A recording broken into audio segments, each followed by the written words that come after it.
Welcome to the Relocated South African, the show for navigating immigration from South Africa for a better future. I'm your host, Jan Hugo from Lagos in Portugal. And just to let you know, we've recently launched our brand new website, www.therelocatedSouthAfrican.com. If you want to interact with us or comment on our discussions or even participate in an interview, please contact me on relocatedSouthAfrican@gmail.com or jan@therelocatedSouthAfrican.com. Also, if you like our content, why not subscribe on your favorite platform? So tonight I have Norman and Chantal van Wyk. They're the first couple that I've spoken to from Norway. So welcome to the Van Wyks from Norway. It sounds like the Van Wyks van Soetmelksvlei. Ja, they doen in Norman van Norway. Well, welcome, guys. It's great to have you, and I really look forward to the chat. So just a brief introduction. So Chantal describes herself as a lady who respects her husband, family. She's a biker, a gamer, an explorer, and most importantly, a legal immigrant. She also says that dragons are her favorite animal. So that's quite interesting. So Norman, what about you? Does that describe you as well? Yeah, pretty much, except the dragon. I'm yeah, no, pretty much. I also all of those things, mountain biking and motorcycling, so love nature, love hiking and these kind of things. And yeah, pretty much the same. Okay, well, wonderful. It's nice to have you guys.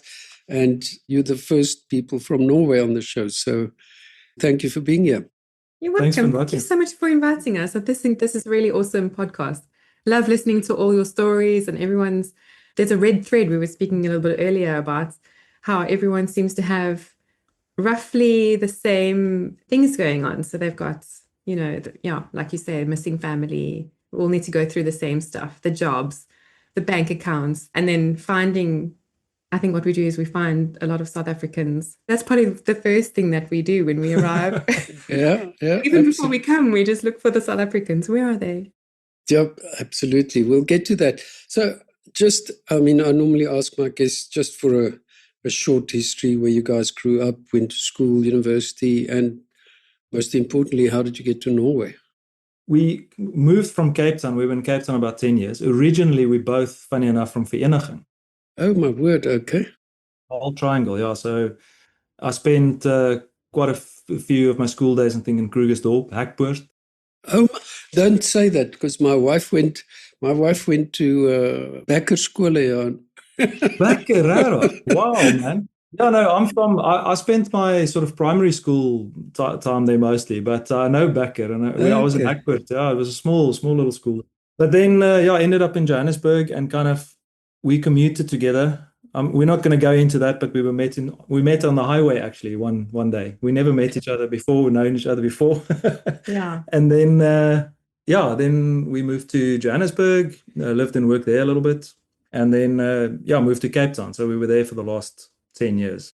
We have to explore this highway story because you're the second couple in 2 weeks that met under strange circumstances, because the guy that's on next week from New Zealand, he sat next to his wife on an airplane. Can you believe that? Oh, wow. That's amazing. They connected, exchanged numbers. He went back to Pretoria. She went back to Potch. And later on, he became a lecturer at Potch University, and then they connected and got married. There you go. So maybe the highways. Yeah, maybe there's something there. Yeah. I was also born and raised in Vereniging. When I started studying, I went to a travel college in Florida in Ruedepoort. Okay. Yeah, from there, I just kind of stayed there. And then I met Norman on the highway on the way home. And then we moved a couple of years later. Well, we moved in together and we lived in Joburg for a while. And then we moved to Cape Town. Yeah. And then we moved here. Wow. And how long have you been in Norway now? Just over 6 years now. Wow. That's a long time. We moved in 2019 in July. The hottest, you don't think of Norway as hot, because when we left South Africa, everybody was like, Brr, that's everything everybody says. The first thing, Norway, and then isn't it cold? It's like literally that rhyme. It's like Norway. Yeah, yeah. Then everything is cold. So we came in July. We basically I had one pair of shorts and one t-shirt. The rest was cold clothes. I had no shorts.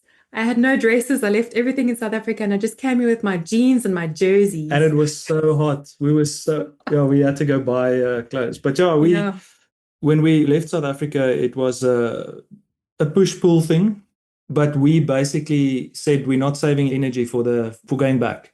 We're going forward and we're never coming back.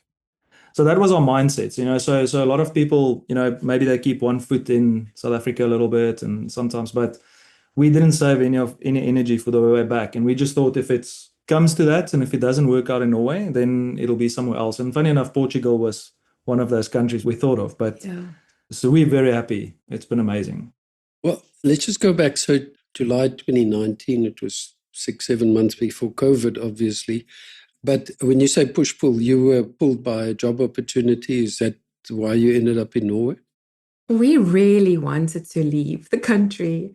South Africa. I hate to say, we had quite a lot of bad experiences there. I've had so many guns pointed at me. I'm surprised that I'm still standing.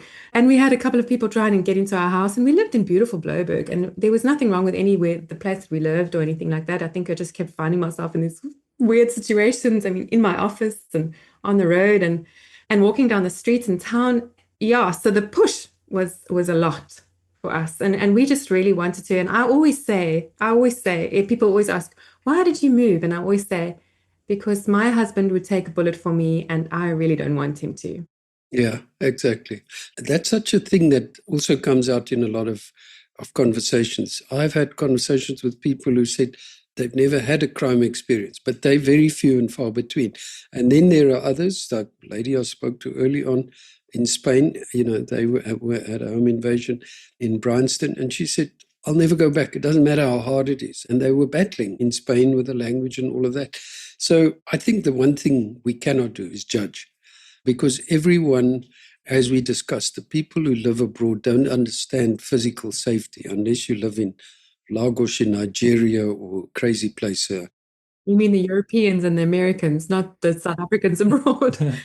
No, exactly. But we all understand what it's like to feel threatened. We were cyclists.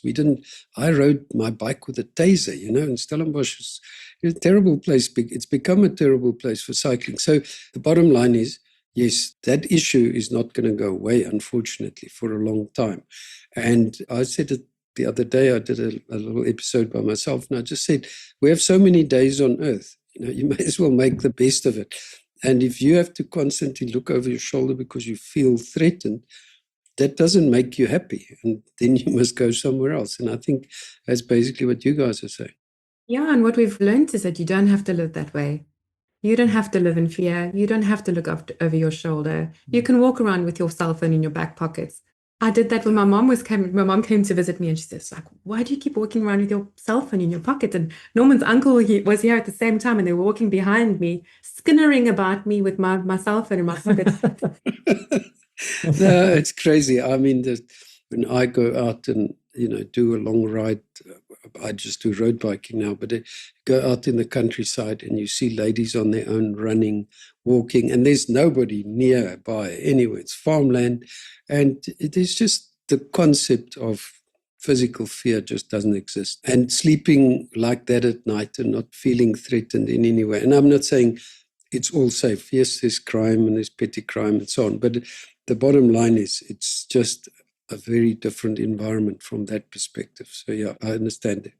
Your chances are less. Look, and I think it can happen anywhere, but the thing is, and we're not fearful people, we're not people that was scared, but it's kind of like we both people that learn from other people's mistakes a lot. And then a few times now it's happened and we were lucky enough or fortunate enough or whatever. And that's the rhyme that everybody says, at least they didn't do this, at least they didn't. And I just thought to myself, I don't want to be the person who says at least. Yeah. Yeah, we've had it, a knife against the neck, in your house. You don't recover from that, It's a massive invasion. So yeah, let's not get into that detail, but we fully understand where you're from. And the job opportunity. So I'm just questioning how Norway came up, because it wouldn't be the first place on people's list. Firstly, it was never in my radar whatsoever. We were always looking at the usual: Australia, Canada, New Zealand. And the problem with them is that they had points, and we grew up quite poor, both of us, and we didn't have education, and we needed to educate ourselves as we were working. And as we were doing that, we were getting older, and the points were getting low, higher, lower, whatever, the more points we needed every year. So as we were getting older, so it just started getting too stressful. And I was working from home already. I was working for a British company from home. I'd already convinced them. We had an office in Cape Town, and I managed to convince them that it was a good idea for me to work from home. So I'd already been working from home for 2 years. And then one morning we were having coffee and we just said, let's go live somewhere else and we can be remote workers. And then Norman digital nomad. So did his thing. Yeah, so it was kind of like that thing is like, I've actually been through like these retrenchment or recalibration, which they called it at that time, twice. And every year or so, it kind of happens. And then you go through it. And then, I was very lucky. I keep on saying I'm lucky. And it truly, I feel lucky, because every time something like that happened, for some reason, I got promoted, which is the opposite that you expect. But that's anxiety. It's like this monkey on your back the whole time. It's this threat, if you want to call it that. And I was just sick of it. So we were sitting having coffee, and we said, let's just do digital nomad. We had some friends that was doing it. They were traveling the world, and they were saying they're loving it. And for us, it was they were quite a bit younger than us, and we were like, okay, maybe it would work out. So I went online. You would not believe it. And I got this forum and this old post, 3 months old. And I thought, wow, this is a cool company, Norway. I've always liked these Scandinavian countries, fascinated by them, but it was unobtainium. You can't go to Scandinavia because it's the language, it's like all those things. And anyway, I took a chance. I sent my CV and I said, the job, it's old, I'm not applying for the actual job, but if you ever have a company, your company looks interesting, they contacted me. I came out of a meeting. I went to work. I came out of a meeting. I had an email. And I looked at the email and said, can you go for an interview tomorrow? Anyway, long story short, went for the interview. They asked me to start the next day. And I said, and so what a scam. Yeah, so we were like, what the hell? This must be a scam. But something about the interview that was really nice. I spoke to people. They were Norwegian. We did it over Teams. I then said, okay, what I'll do is I will give you guys 4 to 5 hours in the evenings for 3 or 4 months. Let's just check it out. So I thought, okay, let me check it out. So that was very tough because I worked during the day, went home, started my other job. And then after my job, I'd be doing my master's degree and stuff. So I would get, I would go to bed at like 2:00, woke up at 6. And that was my life for basically 4 months. Yes, then I really liked the company and they were really good to us and everything. And I resigned. But that was still just working from South Africa. So then we sold our house. And we put our house on the market. And as it happened to have it, the company invites us to come and visit the different campuses, branches. We just knew we were going to do this. We knew. So we get to, you can talk about the house selling. So we get to Norway and we meet the company, the people we've been working with, and Chantal gets a call. Yeah. So it's from this lady. She says, I want to buy your house. And I think we just put it on the market just before we came to Norway to do a little bit of a scout. And she says, I want to buy your house and I don't want any other house. I want this house because this house was the only house that allowed dogs in a smaller complex. So she was very happy with that. And so I said, well, we're in Norway at the moment. Can you wait a little bit? She says, of course, I'll wait for you. And so when we got back, she bought it. So then what happened is like 2 weeks later, I get a call from one of the managers to say, we've been looking for this person for a while. We can't find people with that skill set. And it's in cybersecurity and forensics, also with e-learning and content development knowledge. We want to start up this new team. Would you be interested in moving to Norway? So obviously for us, it was like, what the hell? That's amazing. That's literally everything we could have wished for and better, It was the plan, I have to say. Yeah. I must tell you that I'm quite a lucky person as well. Yeah. So everything that I plan sort of happens. Oh, wow. I mean, I'm not airy-fairy or anything, but I like the power of positivity, like I like to believe things are going to happen for the good. And I feel like I'm quite lucky that way. So then long story short, we kind of planned a date And then for various reasons, we brought 3 cats with, and it was more difficult to get the cats here than us. Well, that's a whole other story, a very interesting story. Shame we had to leave our cats, so yeah, I know. Really? No, we brought them. We got here, and it's in Kristiansand, which is in the south of Norway. And then, here we are. And you know what? When we arrived here, I must give a shout out to my friend Carla. So when we'd already been speaking. They're South African. Yeah, she was one of the wives of the guys that Norman was working with. She's South African. And so when we got to Norway, they helped us find a place to stay, like a little house. Like a townhouse, yeah. Townhouse. And then when we got there, the beds were made. She made sure that our beds, we had new sheets. We had cheese and ham and or sausages and hot dogs in the fridge. She made sure that we had coffee and toilet paper and towels, and typical South African. It's just such a beautiful thing. Oh, that's fantastic, isn't it? Isn't it wonderful? Yeah, amazing. Yeah, so I'm grateful to her forever for that. And so when we got here as well, we of course found the community, the South Africans. I was going to say that. I mean, I've got a lot of questions here. The first question: what about the weather? Everybody. Everybody goes brr. You knew I was going to ask that. Yeah. We love it. Oh, really? The snow. So let me tell you, on the 1st of May, the summer is turned on. If someone flicks a switch. it's just switched on. And then that's on the 1st of May. And then on the 24th of September, the day that we're all having a nice braai, in the afternoon. So the morning it's nice and calm. In the afternoon, someone switches the summer off and the winter on. So it's just like this big switch. So it's the 1st of May to the 24th of September, you've got good weather, and then the rest of it is a little bit crazy. But Jan, they say in Norway there's no such thing as bad weather, only bad clothing. No, but I mean, I'm someone I can adapt very easily to circumstances, weather, all kinds of things. So I'm lucky, and I think Chantal, you as well, because for me, we've had negative 27, and we were on dog sleighs in the snow, and it was amazing. And that was funny. That was a funny experience. Yeah, and we're not really cold because the houses are built for heat. Your clothes here is different. We love it. It's that cut off from sort of very distinct seasons. It's summer and autumn and winter and spring. So we honestly don't mind the weather. Yeah. So the snow, of course, it's a novelty for us every year because it's only happened to us 6 times now. So we're very excited about it, and we're learning that when the Norwegians do something, if we start seeing them around the neighborhood trimming hedges or cutting down trees or snow blowing, then we know, then I'm like, shove Norman out the bed, get out of bed and go and snow blow. Okay, so yeah. No, but I mean, I think that's just amazing to hear that you got the right attitude.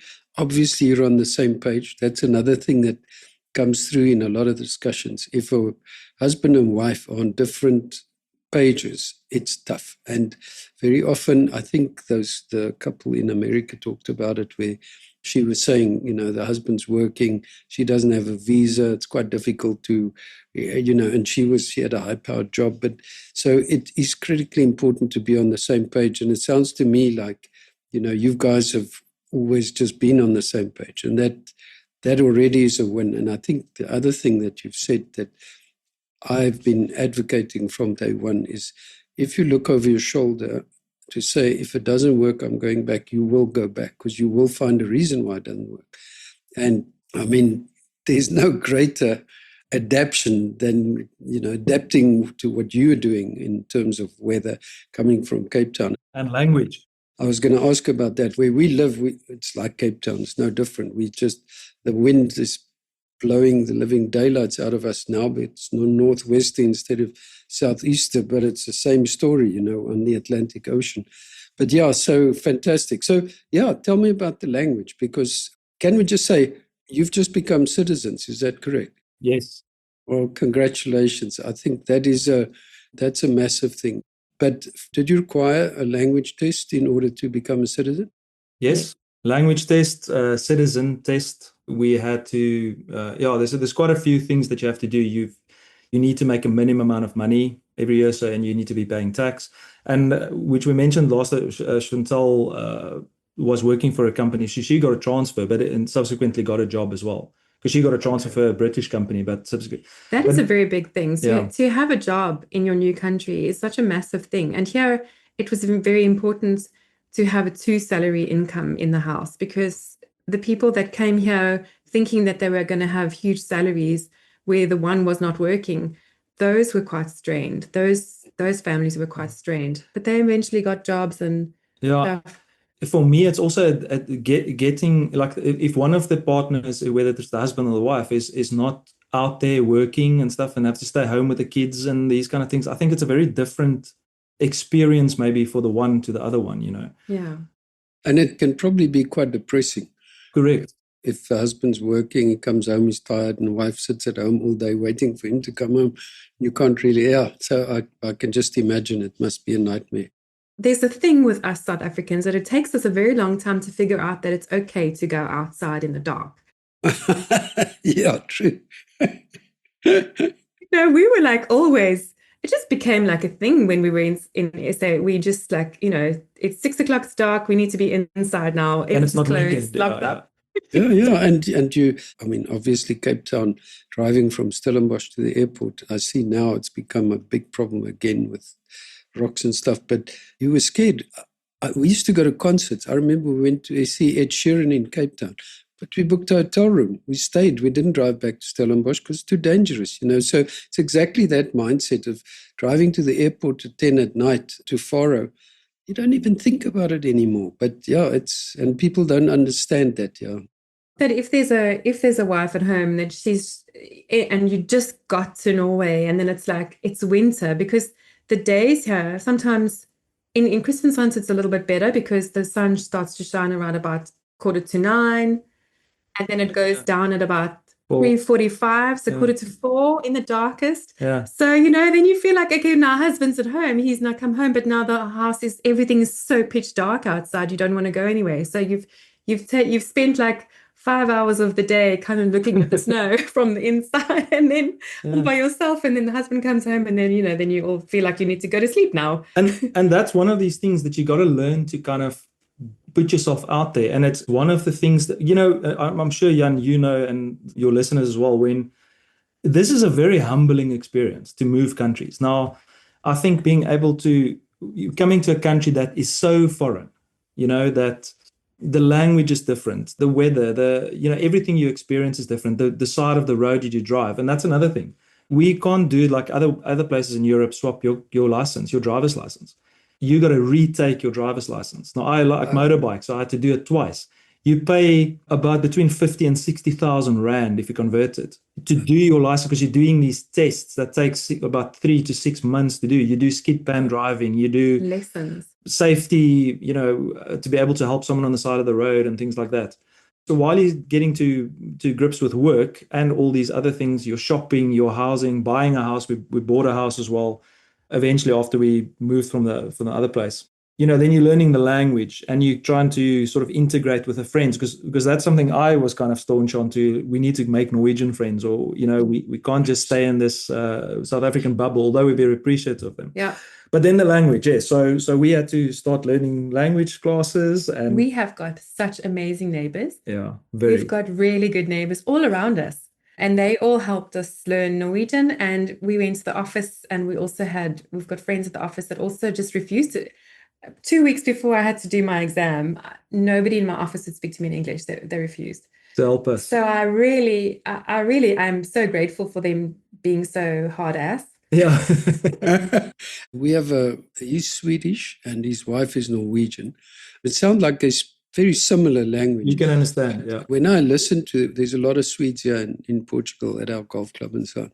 It's a very strange sounding, it's a bit like German, but it makes absolutely no sense. So it must be very difficult to learn, or not?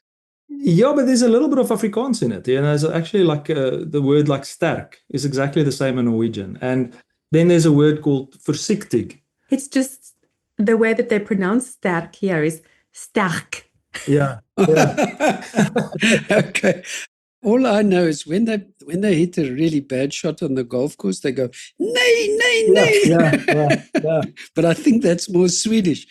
Yeah, and the problem with this is that they've got, in Norway, I'm not sure about Sweden, actually, I think it is, but they've got a lot of dialects. They've got like 1,400 or something dialects. So you'd speak the same language, but so they barely understand each other. In some places, their joke is that they'd rather speak to each other in English than in Norwegian because they don't understand each other's dialect. You obviously will have learned this in your history classes or becoming a citizen. How many people live in Norway? Just a matter of interest. 5.5 million. Oh, wow. So it's about half of Portugal. Yes. Yeah. And the thing is, it's also a very long country. It's not that big. So the amount of land per square meter, is quite vast. People aren't really, it's just Oslo. I think Oslo's got like 1 million people. I mean, if you think about Cape Town and surrounds, it's like 4 million, Okay. And from south to north? It will take us driving. The speed limit is 50, 80, 110 is the max. Yeah. But most places it's around about 80.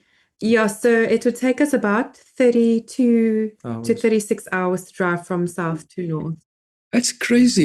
I mean, just again, Portugal is 6-7 hours from south to north. For us to drive to Porto is about 6 hours, and the Spanish border is not far from there. So we took a train the other day, and it was just over 5 hours from Lagos to Porto. So it's about 600-700 kilometers north to south and about 300 wide. So it's a relatively small country land-wise with 10 million people. They say if you pin on the south where we stay, if you pin it and you can swing Norway, it'll go to Italy. It'll sort of be as long as Italy, yeah. Okay, so it's a vast country. A long country, yeah. Okay, it's really interesting. Anyway, so you did the language test, just the whole citizenship, because that's the other thing a lot of people underestimate is red tape. And every country has different. We've dealt with it in France and we've dealt with it here, and it's just red tape is red tape. It's just maybe you have a friendlier person. Was there a lot of red tape involved in getting settled there? No, if you follow the structure of everything, it works out very well. So we came here and did everything by the book. So Norman came on a skilled workers visa. I came on a family visa. I was allowed to work I didn't need to wait for any permits or anything like that. I can just work. And I had my job. You need to earn a certain amount of money so that you can pay your taxes. You need to do a language test. You need to get your permanent residency. You need to do another language test. Then you can get your citizenship test. In Norwegian, all these. In Norwegian. And you have to be here for 6 years and then you can become a citizen. So if you're on a skilled workers visa, it's 6 years with paying taxes and not having claimed anything or any of that type of stuff. 7 years if you come in a study visa or family, and like if you're a refugee or something like that, it's like 8 years, and they want to make that now 10 years. So it's got more like to do with the language and the tax thing.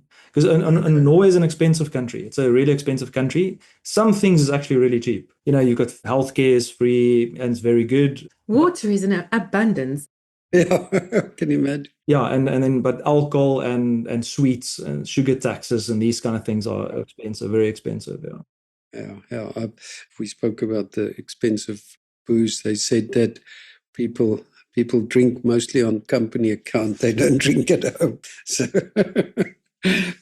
So just when you came and you started your process, you weren't familiar with the language yet because you didn't start the language before. So was it difficult then to deal with the red tape, or are people generally able to speak English?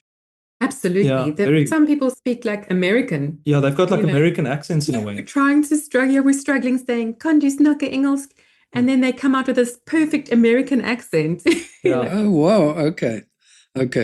And everything is extremely efficient. So you've got an appointment, for example, and let's say the appointment is 8:15 or 9:15.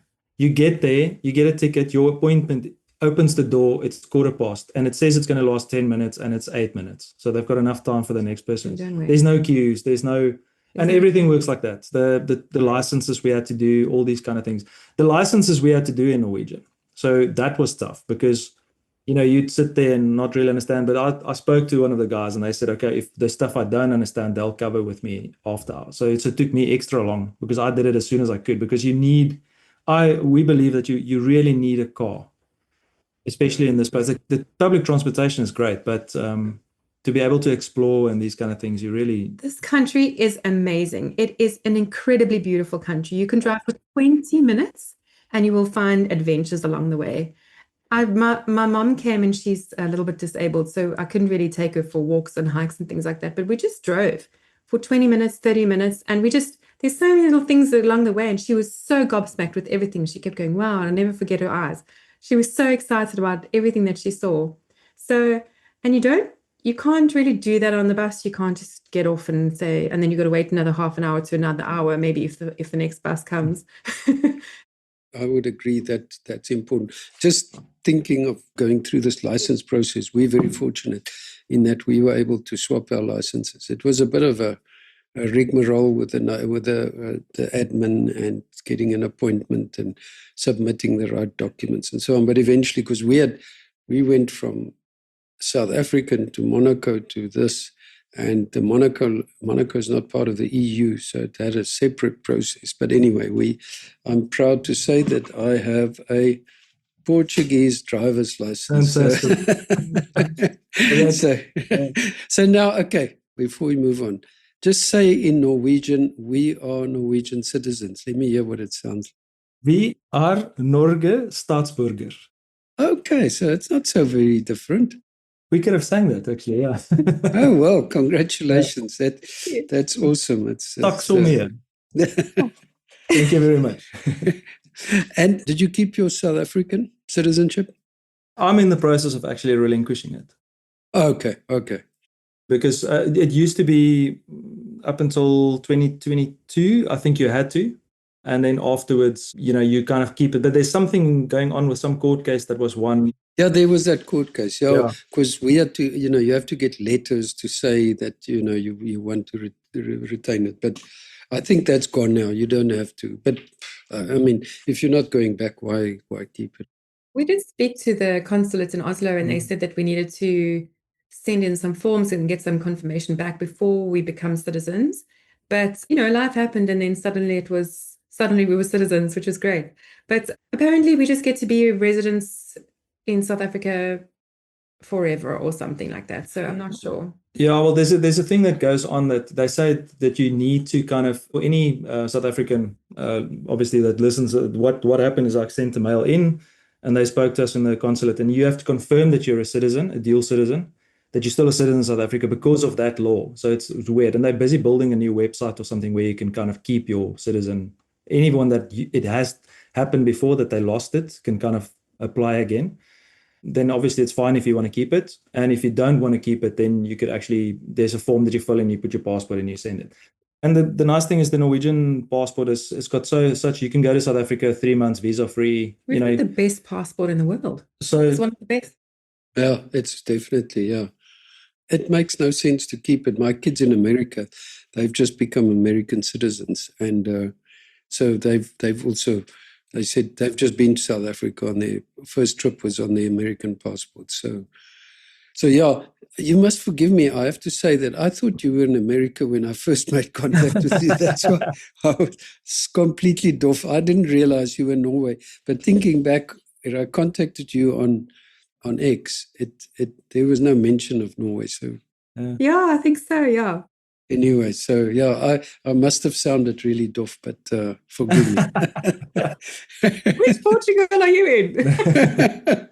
Yeah, exactly. Lagos, Nigeria. You mentioned, how big is the South African community in Norway?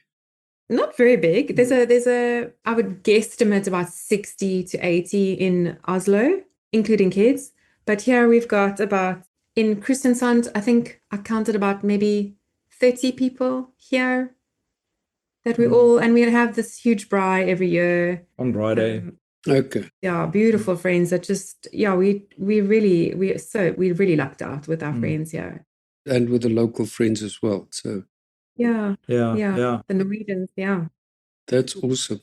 Were they welcoming to you guys, the Norwegians? Oh, so welcoming. I love them so much. They're so welcoming. They never say, if we ever say anything like, we feel bad or we've got any anxiety or anything like that about South Africa, then they say, this is your home now. Yeah. They're just so welcoming. As soon as we arrived here, I felt so at home. They're a little bit, for any Norwegian listener, I mean this in the best possible way, but they're a little bit strange, because what they have is that they're cold on the outside.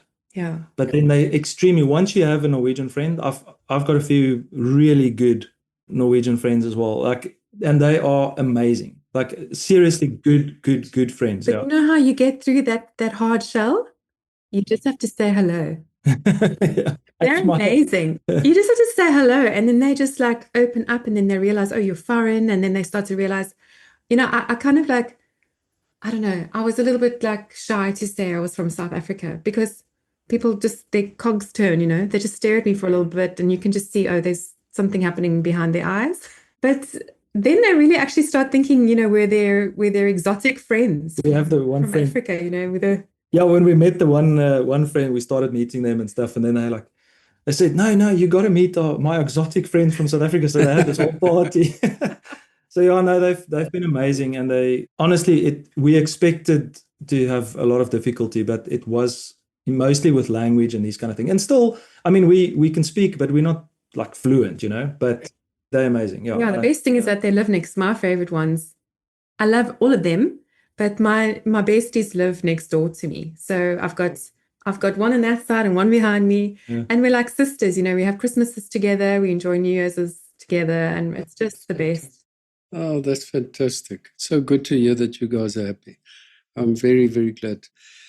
I don't even know how long we've been going, but there's so many questions.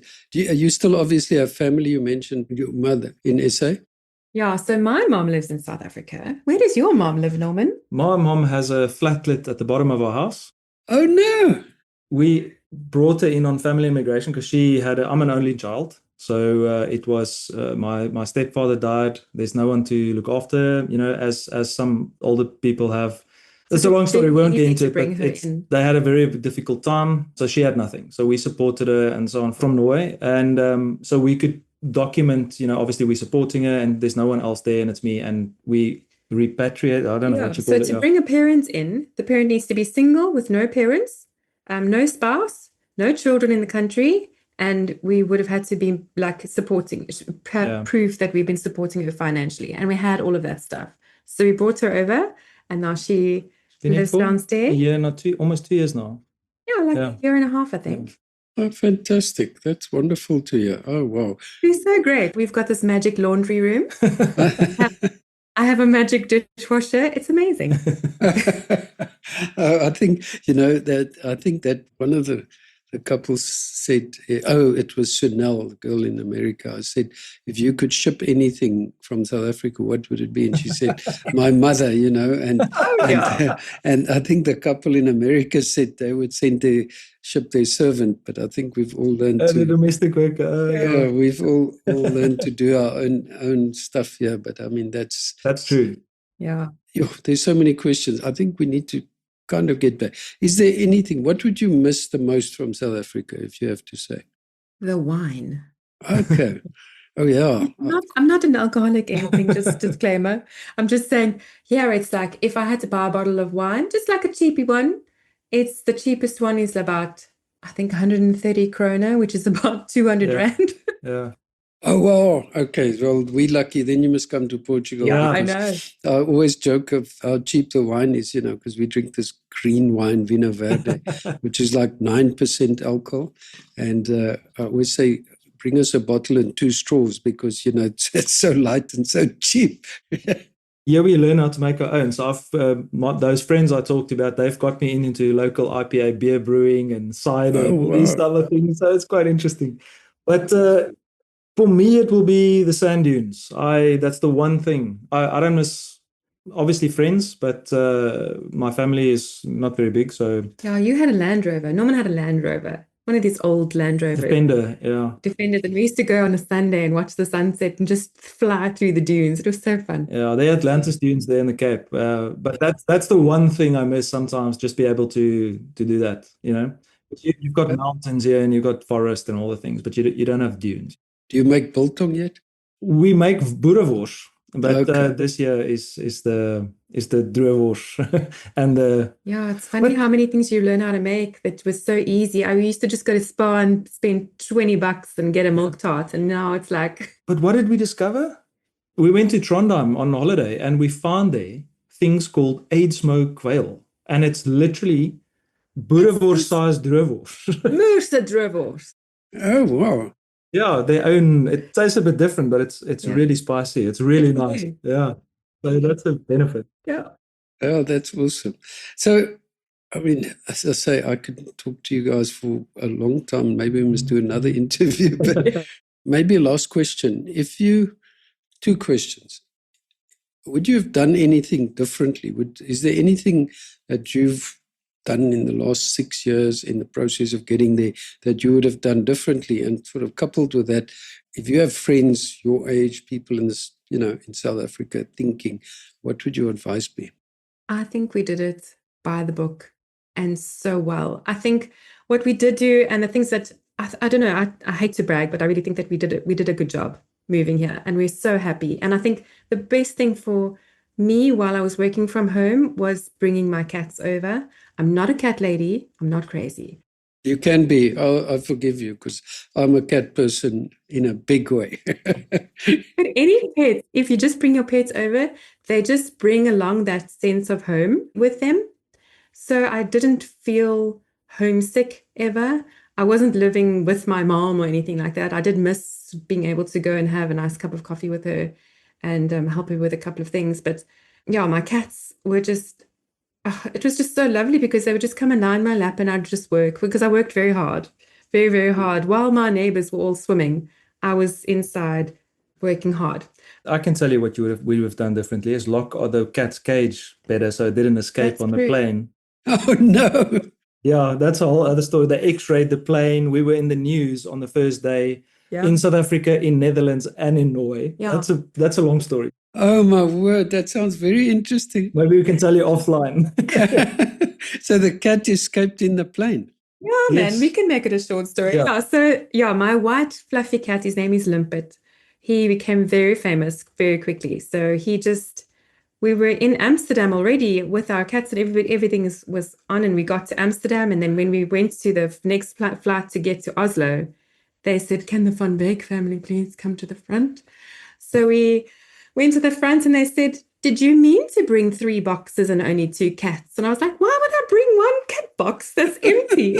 Yeah, there's a picture of a white cat on it. So I was like, "Oh, that's the worst one." Of course, all of them it would be worse. Yeah. But he's the most. But it actually would have been awful if any of them actually escaped. But you just think, oh, how he would have reacted. Anyway, so long story short, he went missing at Schiphol for 5 days. There was a cat whisperer in there somewhere. Don't even go with that. I'm a scientist guy. Like this is crazy. But the point is, they didn't know where the cat was, and then they had to kind of x-ray the plane. We only found this out later, and eventually it was KLM. They were really good. They found it. Eventually they were, yeah. Then they kind of like the main guy, customer service guy, we got the cat. He flew all the way to Norway, brought the cat himself personally. Oh, wow. How awesome. The cabin crew, the pilots, everybody came up. Oh, is this the cat? Because it was on the news everywhere. Wow, that's an awesome story. So where did they find the cat? He was in a... warehouse. It was where the cat seer lady, she saw that he was in a warehouse. And they found him in a warehouse. I'm not even with chalk joking. on the floor, and she said there's chalk on the floor and pipes, and they found him with chalk on the floor and pipes. I'm still thinking it's some sort of scam where they took the cat and she's like, "No, I told him to go to a man with a yellow vest." It's crazy. It's absolutely crazy. Oh my soul, that sounds wonderful. Man with a yellow vest found him. It was absolutely bizarre. Goodness. But what I would do sooner for advice for everybody like that is what I would do is come do this sooner. I think if I knew what I know now, I would have jumped at the opportunity and made it happen way sooner. Yeah. Don't be afraid. Do it. You know, it's a humbling experience, but you learn so much about yourself, about your partner, what life is. People think the grass is not greener, but it can be. It really is. Yeah. And I'm just we should have just done it earlier. That's all I say. That's the only thing I would do different. Yeah. And definitely come with a job. I know it's difficult to get a job, but it's the security of that is just so freeing as well, because you feel like you can actually do some stuff and you can enjoy your country, your new country. Wow, awesome. I must say, it's just been such a nice, refreshing and honest discussion. I really, really enjoyed having you guys on the show. Thank you so much. And I'd love to speak some more. Anytime. If you need us again, just give us a call. Thank you so much. Jan, thank you so much. It was very nice. We love this podcast. Well, so if you enjoyed my discussion with Norman and Chantal and would like to hear more about South Africans and their experiences once they've left South Africa, why not subscribe on your favorite platform? If you would like to share your own story, contact us on jan@relocatedSouthAfrican.com or relocatedSouthAfrican@gmail.com. Until next time.